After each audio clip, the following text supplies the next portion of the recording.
Welcome to EDU World Space. This is chapter 21, problem number 20.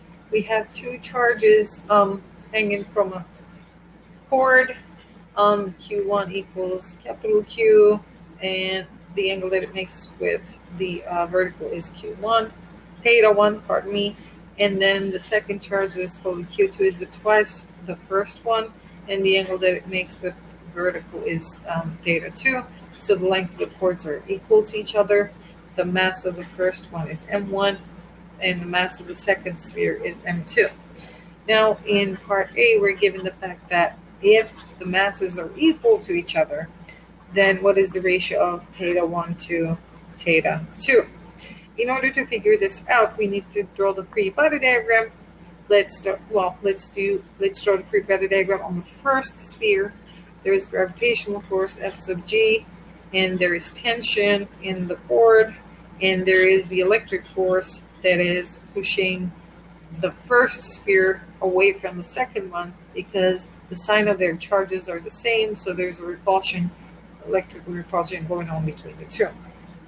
Now, since we know the free body diagram, as you can see, the tension is applied with an angle theta 1, so let's find the y component of this tension.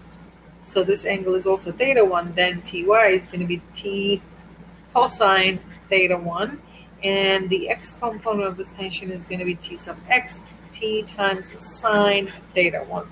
Now, by just looking at the net force in the x direction, one can see then T sine theta 1 minus the electric force equals, from Newton's second law, m times a in the x direction, since the acceleration in the x direction is 0, so we can set this to be 0. From here, T sine theta 1 is going to be equal to the electric force.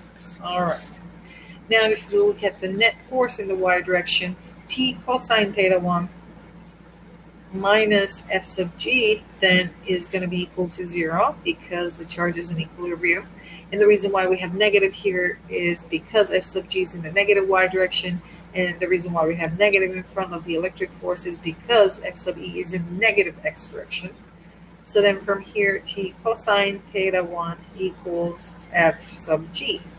Now, since we're not interested in the tension, let's try and eliminate this, right? We have two equations here. T sine theta 1 equals F sub e, T cosine theta 1 equals F sub g. If we take the ratio of these two equations, we can get rid of the tension. These are going to cancel. So on the left-hand side, as you can see, we have sine theta 1 over cosine theta 1. That equals to tangent theta 1. And on the right-hand side, we have F sub e over F sub g, right? So then from here, we have F sub e equals to F sub g times tangent theta 1. Now, F sub g, as you know, is the gravitational force, and that equals to m1 times g. So let's substitute in for the force here, the gravitational force, m1g tangent theta 1 is going to give us the electric force. Okay, this is going to be an important equation. Now, we can do the exact same process for the second charge.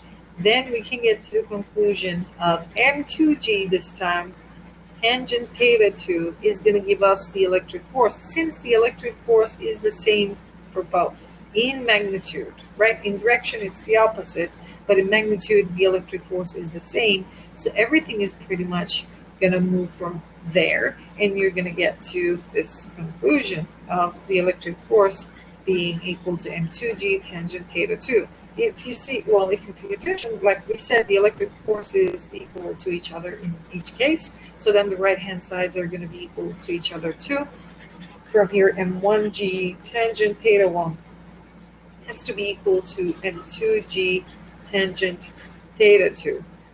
Well, but we have an approximation here, and let's apply the approximation here too.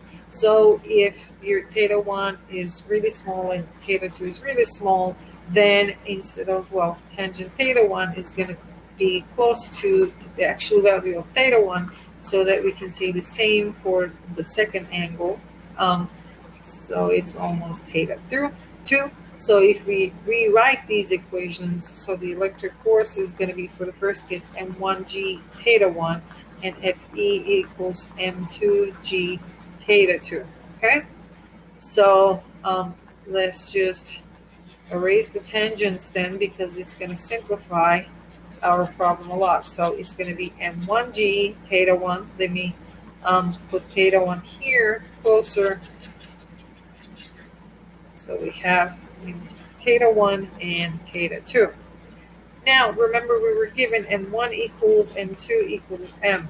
Let's use that information too. So mg theta 1 then is going to be equal to mg theta 2. We have mg's on both sides.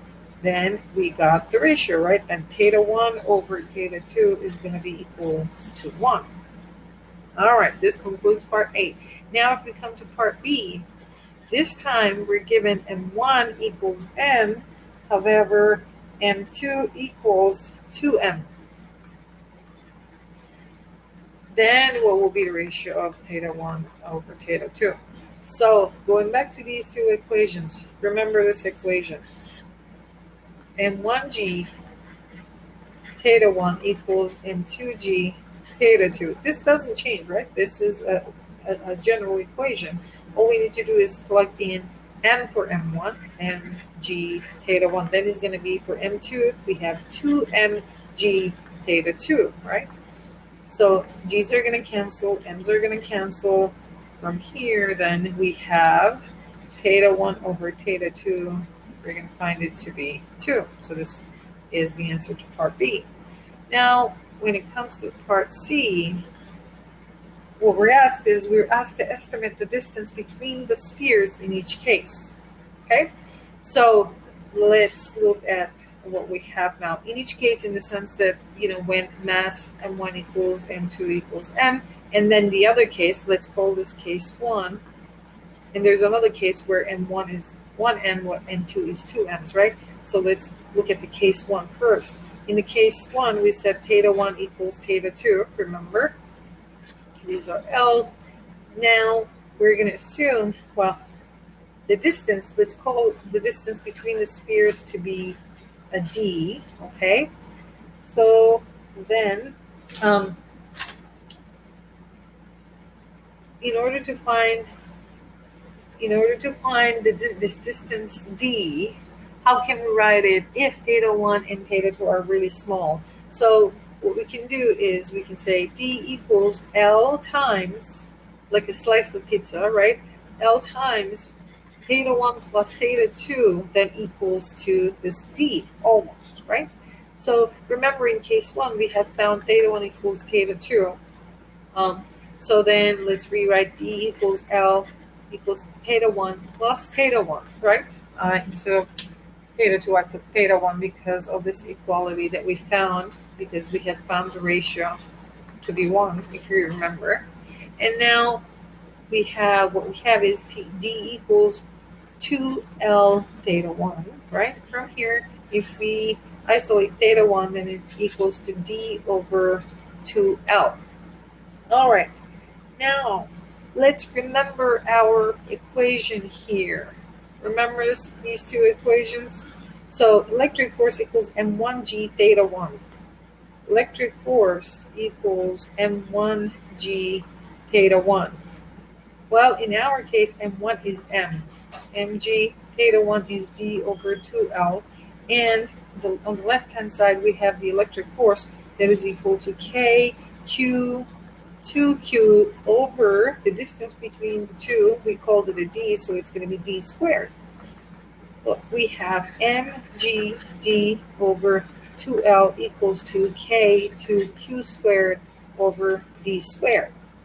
Now let's isolate d, the term that includes d here. Then d times d is going to give us d cubed k to q squared over mg, right, times 2L.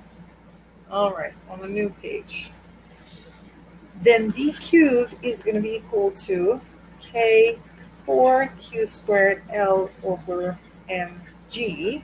So if you isolate d from here, pardon me, I forgot the k, 4 q squared L over mg 1 over 3. This is our answer for case 1. For case 2, then, what we have is, the ratio is now theta 1 over theta 2 is 2. So I'm going to follow the same recipe, basically. Again, we said D equals L theta 1 plus theta 2. And then we're going to plug in for theta 2, L theta 1 plus, so theta 2 equals then theta 1 over 2, theta 1 over 2. Then we have 3L theta 1 over 2. So D here is going to be, pardon me, the theta 1 is going to be equal to 2D over 3L. And then we're going to write down, let's continue on the new page, we're going to write down M1G, the equation that we had that gives us the electric force, right? So that equals to KQ 2Q over D squared. I'm following pretty much the same process that I did before, except this time now when I plug it in for theta 1, it's going to give me something else, right? And also M1, remember, even for this case, M1 equals M. All right. Now, then mg, let's remember what theta 1 was. It's 2d over 3l. 2d over 3l equals k to q squared over d squared. If, well, we're going to get rid of these 2's, right? And isolate the term that contains d on the left-hand side. Kq squared over mg times 3l is going to give us d cubed. From here, then, d is going to be equal to kq squared 3l over mg to the power of 1/3.